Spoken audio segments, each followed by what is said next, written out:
Caríssimos e caríssimas, irmãos e irmãs, que a paz de nosso Senhor Jesus Cristo esteja no teu coração, na tua vida, na tua família. Hoje nós estamos com o último vídeo dessa nossa série falando da conquista de Jericó. Perpassamos por vários acontecimentos durante esses últimos dias, até chegar em Josué 6, aonde no versículo 20 diz assim: o povo clamou e os sacerdotes tocaram as trombetas. E logo que o povo ouviu o som das trombetas, levantou um grande clamor. A muralha desabou. A multidão subiu à cidade sem nada diante de si. Palavra do Senhor, graças a Deus. Ao soar o som da trombeta, as muralhas desabaram. Que palavra maravilhosa, porque eu já quero começar dizendo que hoje todas as muralhas na minha e na sua vida, elas estão agora ruindo, caindo. Você as verá caída ao chão, derrotada, pisada pelos pés de Jesus Cristo, nosso Senhor. Aqui nós percebemos que Josué e os israelitas atravessaram o Jordão. E a partir do momento em que eles estavam na outra margem do Jordão, eles já estavam com os pés postos na terra prometida. A palavra diz que cessou o maná e eles, pela primeira vez após 40 anos da saída do Egito, eles celebraram a Páscoa. Eles também comeram dos frutos e da colheita daquela terra de Canaã, porque passaram vários dias até conquistar Jericó. Mas faltava algo. Faltava a cidade fortificada. Aqui no capítulo 6 começa dizendo que Jericó era uma cidade fortificada. Ou seja, era uma cidade de altas e fortes muralhas. O povo cananeu, os cananeus que habitavam Canaã, eles eram homens robustos, hostis, valentes, guerreiros, homens de guerra. Certamente já haviam escutado falar daquilo que Deus, o Deus verdadeiro de Israel, fazia em prol daquele povo desde a sua saída do Egito até aquele exato momento. Certamente aquele povo estava amedrontado diante daquilo que estava prestes a acontecer. E eles sabiam, os cananeus sabiam, que o Deus das fileiras de Israel, que é o dono de toda a força e de todo o poder, estava ali para combater em favor daquele povo. O exército de Josué, acampado de frente da cidade, coloca medo nos cananeus que se fecham na cidade, confiando nas alturas de suas muralhas. E aqui a palavra diz que Josué, para conquistar a cidade de Jericó, ele usou um estratagema, uma estratégia.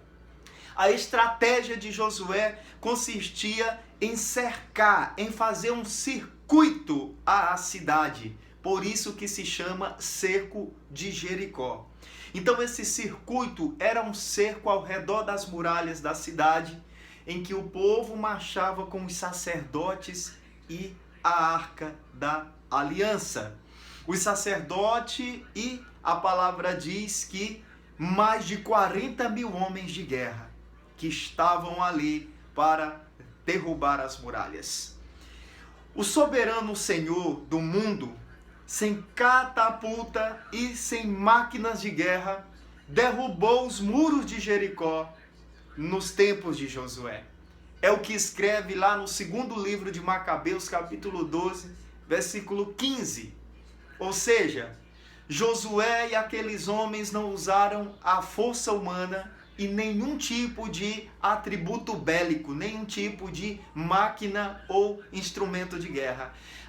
A única coisa usada por Josué e aqueles 40 mil homens, incluindo os sacerdotes, foi apenas a força que eu vou dizer para você que está aqui agora.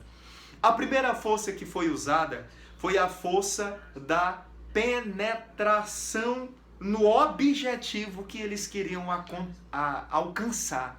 Ou seja, eles, anos antes, foram à terra de Canaã Josué e Caleb, eu falei isso no segundo vídeo da nossa série. E eles foram à terra de Canaã como espiões, junto com outros 10 homens, e somente eles dois voltaram contando uma história vencedora. Josué, após anos, repetiu essa mesma estratégia para penetrar Jericó, para penetrar o seu objetivo espiritual, para penetrar o seu objetivo ali humano de conquistar a terra prometida. No capítulo 2 de Josué nós vemos que os espiões voltam a mandado de Josué e são ocultados na casa de Raabe mais uma vez. E através daquele ato de conhecer as fraquezas do inimigo é que lhes possibilita a conquista de Jericó. Essa foi a primeira arma usada. Então a primeira coisa que nós precisamos entender é que se nós queremos derrotar os nossos inimigos espirituais, nós necessitamos conhecer as suas fraquezas. E qual é a maior fraqueza dos nossos inimigos espirituais? É Deus. Se Deus é a nossa força e a nossa vitória e é o nosso vigor, para o inimigo Deus será sua fraqueza. Entenda o que eu estou dizendo. Quando ele percebe que nós estamos na presença de Deus e que nós estamos com Deus e fazendo a vontade de Deus, ele será totalmente enfraquecido, porque agindo Deus, quem impedirá? Ninguém impedirá.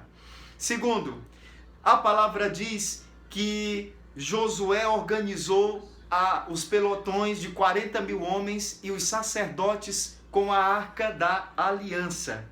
Primeiro, a Arca da Aliança é o sinal principal da presença de Deus no meio daquele povo.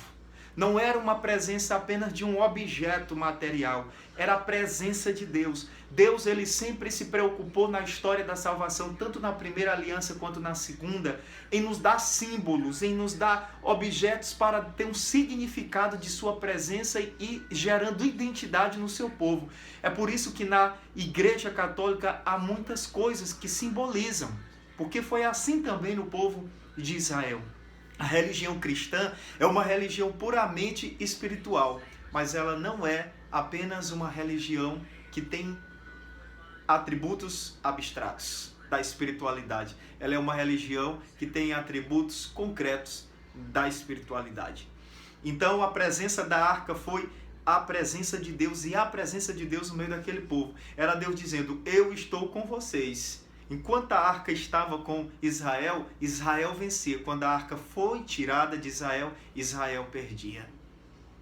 Então, meus amados irmãos, essa é a segunda coisa. A terceira coisa foi a persistência diária de Josué.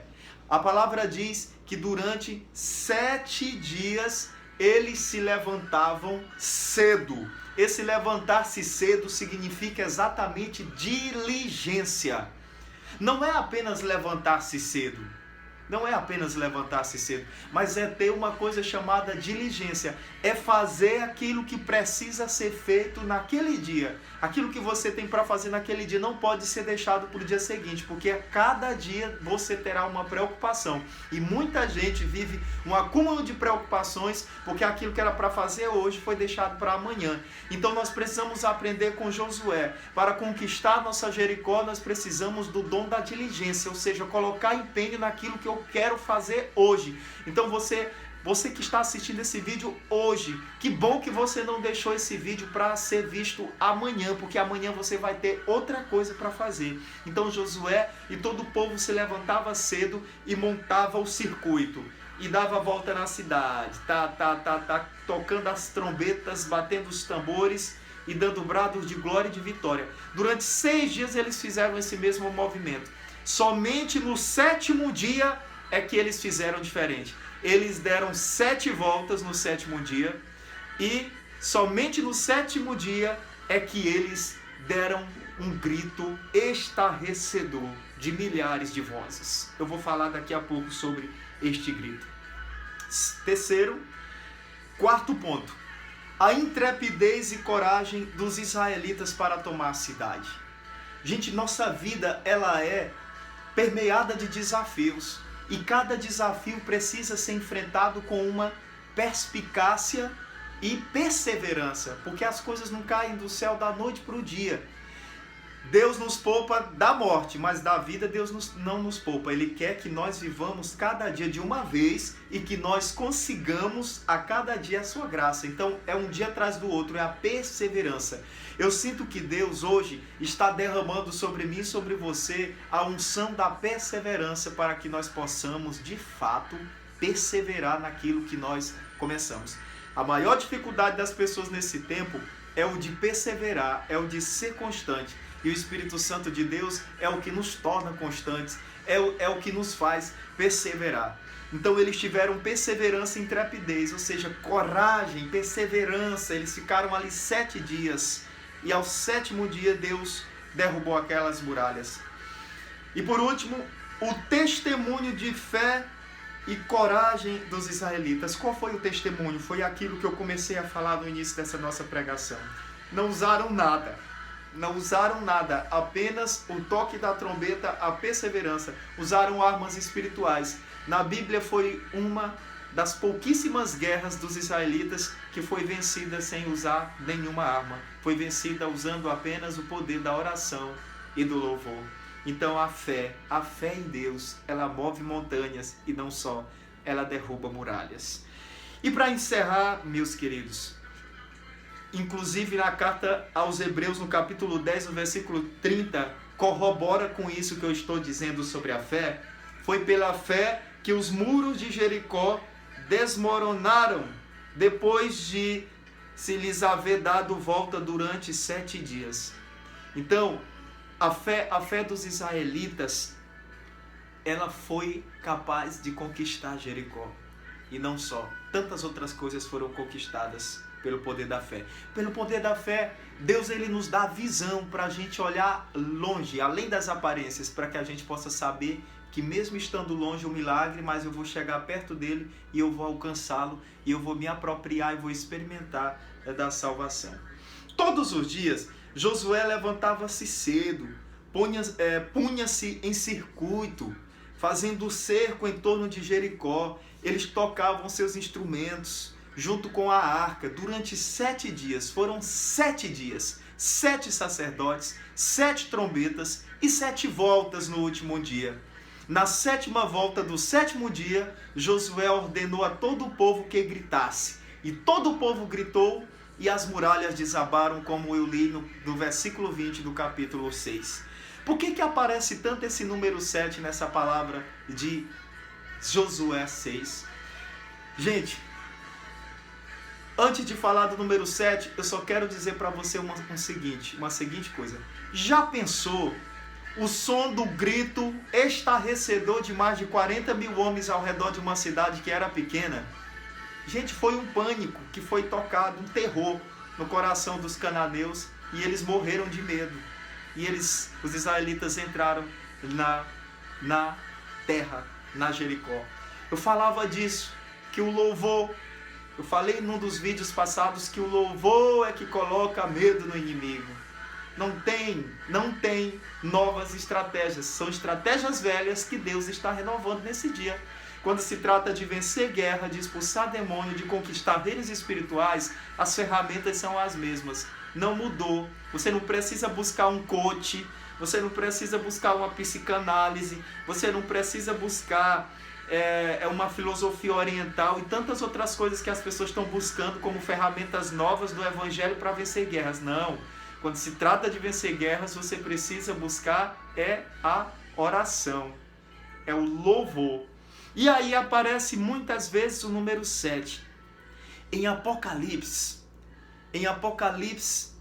aparece o 7 várias vezes. Aparece os 7 selos, as 7 trombetas. Em Apocalipse 15 fala dos 7 últimos flagelos e sua consumação e o triunfo das testemunhas de Cristo. Olha, lá também no capítulo 16 fala das 7 taças da ira de Deus. Gente, vários números eram simbólicos em Israel. O 4, o 12, o 40, o 72, o 70, porque são números que conotam uma totalidade, um poder e uma força. E o 6, acompanhado do 7 principalmente, ele vem mostrar uma perfeição, uma totalidade, tanto no Antigo Testamento quanto no Novo Testamento. Olha, por exemplo, 7 dias para a criação, 6 dias para a criação, no 7º dia o descanso. 6 dias celebrando a Páscoa, 7 dias, ao 7º dia se parava de celebrar a Páscoa. O repouso da terra no Antigo Testamento, durante 6 dias lavrava a terra, mas no 7º dia a terra tinha que descansar. As talhas de Caná da Galileia foram 6 talhas. Lá no Evangelho de Mateus 25 foram 6 bem-aventuranças. Então, 6, 7 é a perfeição. Então, aquele acontecimento da conquista de Jericó, ele foi muito profético. Porque esses números, eles estão interligados, mostrando um ato perfeito. Deus, quando ele trabalha de uma forma perfeita. Por isso que vem esse número 7, que significa perfeição. Mas eu quero chamar a atenção para uma coisinha da questão do 7, que eu queria deixar claro para você, uma coisinha pequena. Em Apocalipse 15 fala dos 7 últimos flagelos e sua consumação e o triunfo das testemunhas de Cristo. Jericó, ela é uma conotação disso que está sendo dito aqui em Apocalipse. Da mesma forma que durante 7 dias entraram em Jericó e triunfaram, da mesma forma será a nossa vida. 7 será o tempo da nossa vida. E ao final nós vamos viver o triunfo como testemunhas de Cristo. E aí a palavra diz então que eles entraram na cidade, votaram ao interdito todas as pessoas de Jericó, exceto Raabe e sua parentela, e também Josué. Ele amaldiçoou Jericó para que não fosse reconstruída pelos cananeus e por ninguém. Essa maldição, ela persiste até hoje. Em outro momento eu partilharei sobre esse atributo de Jericó. Mas aquilo que Deus fez é eterno. É por isso que a palavra deu essa eternidade a Jericó. Então, meus amados irmãos e minhas amadas irmãs, hoje essa Jericó é minha e essa Jericó é sua.